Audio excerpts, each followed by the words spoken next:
معهد دراسات إسلامية سراج فرعي سافرات أودويني ayaa maanta xaflad qalin jabin u qabatay arday dhameysatay Quraanka Kariimka ardaydan oo tiradoodu gaarayso 24 arday oo isugu jira gabdho iyo wiilal معهدka Siraajuddin oo leh faracyo kala duwan ayaa lagu bartaa xifdinta Quraanka Kariimka naxwaha fiqiga sarfiga iyo funuunta kala duwan ee culuumta diiniga munaasabada xafladani oo ay gabdhoog ahayeen waalidiinta ardayda mashaayiqiin macallimiin marti sharaf iyo qaar kamid ah gudoomiyaasha jaamacadaha dalka kuwa Windows ku arkay wixii goobta ka socday ardaydan ayaa noqonaysa dufcadii labaad ee ka qalin jabinaysa معهدka daraasaadka Islaamiga ee Siraajuddin farciisa afraad ee Odweyne ugu horey munaasabadani qiimo iyo quruxda badan ayaa lagu daafuray kalaamka alle من عمل صالحا من ذكر أو أنثى وهو مؤمن فلنحيينه حياة طيبة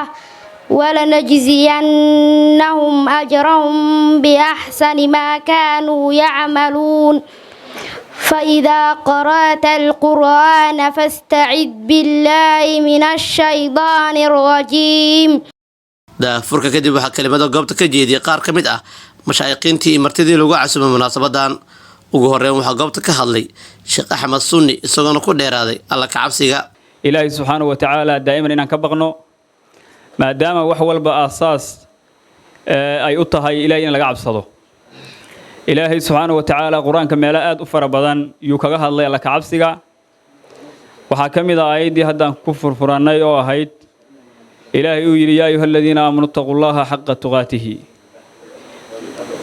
dadka aliya rasuul rumeeyay oo laga wada dadka muuminiinta ah Ilaahay ka cabsada hadana Ilaahay wuxuu leeyahay ya ayuha alladina amanu taqullaha haqqa tuqatihi wa la tamutunna illa wa antum muslimun yani dadka aliya rasuul rumeeyay Ilaahay ka cabsada hana dhimanina illa adinku muuminiin ama ahane marka taqwada markii la soo gunaanadkeeda la sheego macnaheedu gunaanadka wuxuu noqonayaa ama ugu dambeeya qofku wixii Ilaahay ka reebay inuu ka tago wixii Ilaahay uu amray inuu farto muuqato sidoo kale aayadii Ilaahay wuxuu lahaa ya ayyuhalladina aamanu taqullaha wa qulu qawlan sadiidan Ilaahay ka cabsada muuminiinay qawl wanaagsan oo toosanna ku qawla sidoo kale waxa kelimad ku aadan fadliga quraanka uu leeyahay goobta ka soo jeediyay Sheekh Bashiir Ahmed Xasan Ilaahay wuxuu quraanka ku yiri innal ladina yatluna kitaaballah وأقاموا الصلاة وأنفقوا مما رزقناهم سرا وعلانية يرجون تجارة لن تبور ذاتك قرآن كأخرية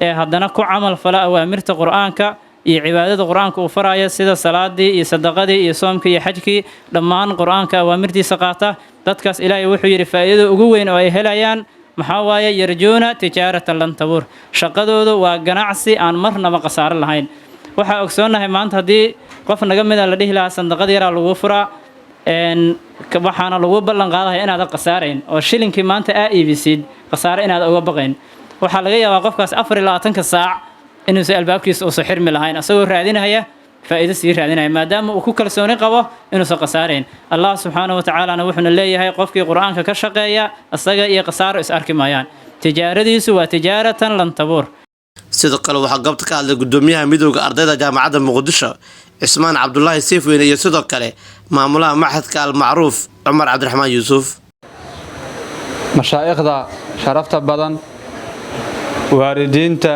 aabayaasha iyo hooyooyinka iskuula jira marti sharafta kaleeto tiimka miidiyaha dhammaantiinba assalaamu calaykum waraxmatullaahi wabarakaatuh runtii galabtay waxaan isleeyahay munaasaba laga qayb galo midii ugu qiimaha badnayd inaan joogno ayaan aaminsanahay maxaa yeelay munaasabaadkan oo kaleeto quraanka kariimka lagu tacdiiminayo ardaydii xufaadda ahayd ee quraanka kariimka xifdisay lagu weyneynayo loo madlay waa xaflad ka qiimo badan xafalaadka kaleeto oo aynu tagi jirnay runtii wax la weyneeyo waxa ugu weyn quraanka iyo ehelkiisa waxaan rabaa inaan u bishaareeyo ardaydan quruxda badan ee quraanka xifdisay horteeda joogta in maqaamka ugu weyn ee qof ay gaarto inaad gaarteen dhammaan qof walba aad arkaysaan meesha oo soo maray waa halkan inta kadib dhammaan marti sharafta oo isugu jirta waalidiin aqoon-yahanada jaamacadaha ka socday machadkan siraajudiin maamulkiisa sheekh maxamuud iyo dhammaan xubnaha kale ee machadkaba waxaan leeyahay assalaamu calaykum waraxmatullaahi wabarakaatu. salaan kadib ma rabo inaan waqtiga dheereeyo, waxaan rabaa dhowr qodob inaan taataabto.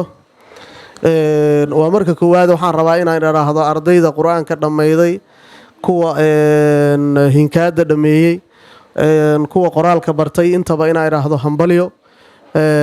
waxaad cagta saarteen waddadii guusha. waxaan idin leenahay maanta waa maalinkiinii hambalyo. waalidiintii iyo macalimiintii ku dadaashay iyo madarasadana waxaan leeyahay waad mahadsantihiin. intaa kadib waxaan rabaa inaan idhaahdo machadka siraajudiin insha allahu ardayda maantay aad soo saarteen ee qur-aanka soo barteen insha allah 3 arday ugu sarreydaahi waxbarashada firiga ku baran doono maadiga wax laagama laga qaadi doono. 3 ardayda kaalimaha ugu sarreeya ah insha allah sanad walbana markay qalin jabiyaan siday u ahaa doontaa insha allah. sidoo kale munaasabadani intay socotay waxaa goobta ka hadlay maamulaha machadka siraajudiin faraca oo ku leeyahay saybiyaano macalin maxamed cabdulqaadir macalin cilmi iyo sidoo kale abaan musdaf maxamed cali. waxaan aad iyo aad ugu faraxsanahay galabtay ka soo qaybgalka xafladan qiimaha iyo qaayaha badan ee lagu maamuusahayo akhyaartan sharafta leh wujuuhdan ifaysa oo ka qalin jabinaysa madaarista siraajudiin qaybaheeda qayb ka mid ah. waxaan idin leeyahay hambalyo hambalyo hambalyo. aad iyo aad u mahadsantihiin. waddo fiican ayaa cagta saarteen, meel qaali ayaa marsiinaysaan. kuwa dhammeeyey qur-aanka u dhammaaday, qur-aanka hawshiisu weli inta kuma dhammaan. waxaan rajaynayaa inaad sii wadda halka ka sii waddaan oo ka qayb gashaan tartamada caalamiga oo dalka iyo dibaddaba lagu qabto, kaalimo guulana ka keentaan. waxaan rabaa wax badan sheegi maayo.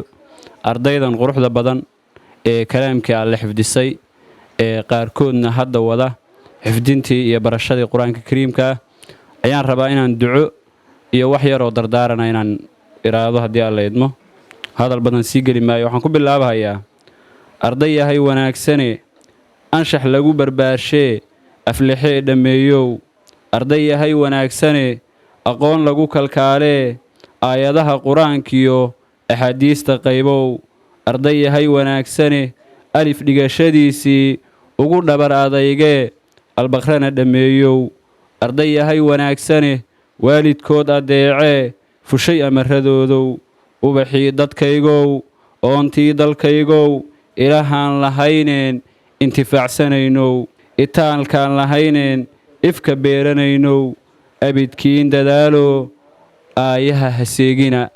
abidkiin dadaalo aayaha haseegina. intaas kadib ardaydii qalin jabinaysa ayaa goobta ka soo jeediyeen aayadaha qur-aanka kariimka iyadoona ay barbar socotay arday aad u da'yar kuwa qur-aanka ku ingaadinaya carabiga.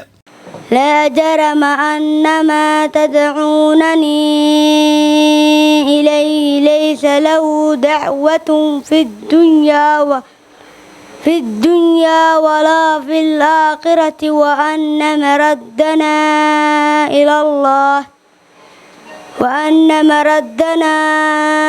إلى الله وأن المسرفين هم أصحاب النار. بسم الله الرحمن الرحيم. تبارك الذي بيده الملك وهو على كل شيء قدير. الذي خلق الموت والحياة ليبلوكم أيكم أحسن عملا وهو العزيز الغفور. وآتينا موسى الكتاب وجعلناه هدى لبني إسرائيل ألا تتخذ من دوني وزيرا ذرية من حملنا مع نوح إنه كان عبدا شكورا. بسم الله الرحمن الرحيم. ألف لام ميم. الله لا إله إلا هو الحي القيوم نزل عليك الكتاب بالحق مصدقا لما بين يديه وأنزل التوراة والإنجيل قل أرأيتم إن أخذ الله سمعكم وأبصاركم وختم على قلوبكم من إله غير الله يأتيكم به انظر كيف نصرف الآيات ثم هم يصدفون ومكروا ومكر الله والله خير الماكرين إذ قال الله يا عيسى إني متوفيك ورافعك إلي ومطهرك من الذين كفروا وجاعل الذين اتبعوك فوق الذين كفروا إلى يوم القيامة والعصر إن الإنسان لفي خسر إلا الذين آمنوا والعصر وهو الحوام همزة فعلام سكن والعين فحصاد سكن عصر والعصر كسراري والعصر إن همزة كسرائي نون فرحنا مع تجديد نون إن حقاس يا أخي هاي بلو فما أنزلنا على قومه من بعدي من جند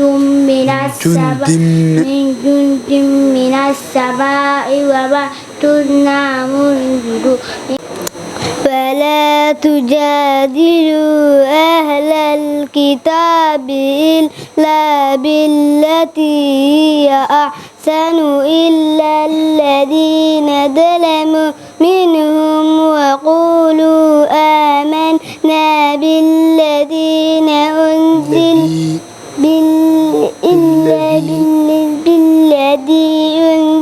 إلينا.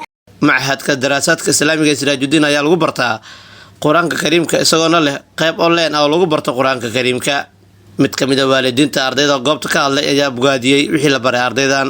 Anigoo ku hadlaya magacayga iyo magaca waalidiinta halkan joogta ee ardadoodu ay wax ka dhigtaan macadka Siraajudiin, waxaan u mahad celinayaa maamulka iyo macallimiinta macadka Siraajudiin sida mar walba ay ugu taagan yihiin uguna horumarinayaan siday sare ugu qaadi lahaayeen tayada waxbarashada Quraanka Kariimka.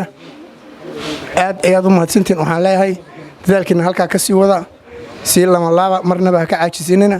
annaguna haddaan nahay waalidiinta waan garab taaganahay mar walba. gabagabada waxaa goobta ka hadlay maamulaha macadkan Siraajudiin faraca uu ku leeyahay Oodweyne macallin Maxamuud Sheekh Cabdulqaadir Sheekh Axmed isagoona xusay waqtigii la aasaasay. intaas ka bacdi waxaan u mahad celinayaa Rabbi subxaanahu wa ta'aala galabtay noo soo hortageliyay xafladan inay si nabada qurux badan ugu bilaabato si nabadana gabagabadii ugu soo dhawaato. waxaan Ilaahay ka filanaynaa kana rajaynaynaa inuu si nabada noogu dhameeyo. marka labaad waxaan u mahad celinayaa waalidiintii runtii waxa weeye meeshan xafladan inay qabsoonto waqtiga badan geliyay naf iyo maal qiimo qarash waqti u horay inay san u qurux badnaatana sababtoo ah waxaan leenahay waalidiintaas jazaakumullahu khayrul jazaa. marka saddexaad waxaan u mahad celinayaa ka soo qaybgalayaasha xafladda ay ugu horeeyaan ugu mudan yihiin uguna xurmad badan yihiin mashaayikhda macallimiinta iyo ku-xigeenada maamulada iyo qof kasta dariska dhammaan ka soo qaybgalayaasha iyo qaybaha kala duwan ee bulshada. intaas ka bacdi mahadnaq ka bacdi waxaan u hambalyeeynaa sidii dadkii iga horeeyay culimadii iga horeysay iyo dhammaan dadkii iga horeeyay ugu hambalyeeyeen ardada qalin jibisay ee Quraanka dhameysatay. waxaan leeyahay hambalyo. sidoo kale ardada dhameysatay farbarka iyo hikaada waa guri aasaaskii ka toosay aasaaskiina oo waxa weey u dhamaaday haddana shaqadii ay kale u dhiman tahay. aan rajeynay intii kale inay ka fududaan doonto maxaa yeelay farbarka hikaada waa shaqada ugu adag iyo aasaaska ugu adag cunug uu soo maro. macadkan wuxuu furan yahay 3 sano oo 3 bilood dhiman. waxaa la furay bishii 9aad 2022 2020 عفوا marka 3 sano 3 bilood dhiman ayuu furan yahay ardaydan oo maanta wajiyada ay ka muuqata farxad aad u weyn ayaa goobta lagu guddoonsiiyay shahaadooyin ardaydan ayaa sidoo kale macalinka macadkan guddoonsiiyay hadiyado qaaliya maxamed wadani salaama TV muqdisho